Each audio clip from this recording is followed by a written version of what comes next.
So what's with all the talk about shepherds, sheep, and goats? Greetings, friends. You might find yourself asking that question if you read this week's scripture lessons ahead of our worship service.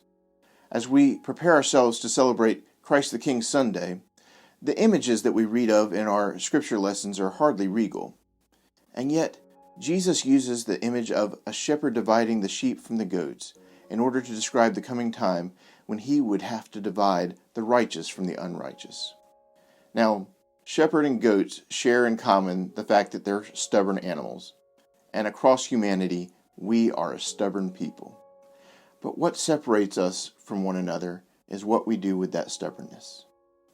The unrighteous obstinately seek only what is in their own self-interest, but the righteous persistently seek to care for the least of these.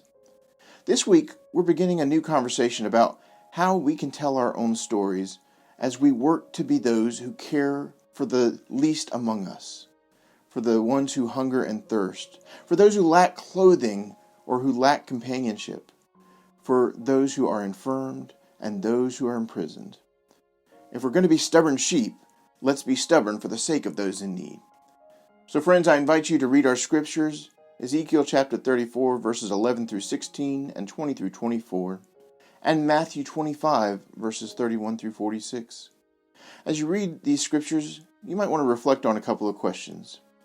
How can we turn from using our stubbornness to resist God's will to actually using it to fulfill God's will?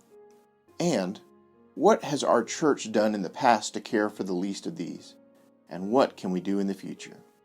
I invite you to share your thoughts either in the comments below or by writing to me at the email address that's at the bottom of the screen. I always love reading your reflections, and I can't wait to share and worship with you. Whether it's here in the sanctuary at First Presbyterian Church, 10:30 a.m. on Sunday mornings, or online, live on YouTube at the same time, or broadcast later on both Facebook and YouTube for you to view at your convenience. However we're able to do so, I can't wait to worship with you. Until then, friends, may grace and peace be yours in abundance. Bye-bye.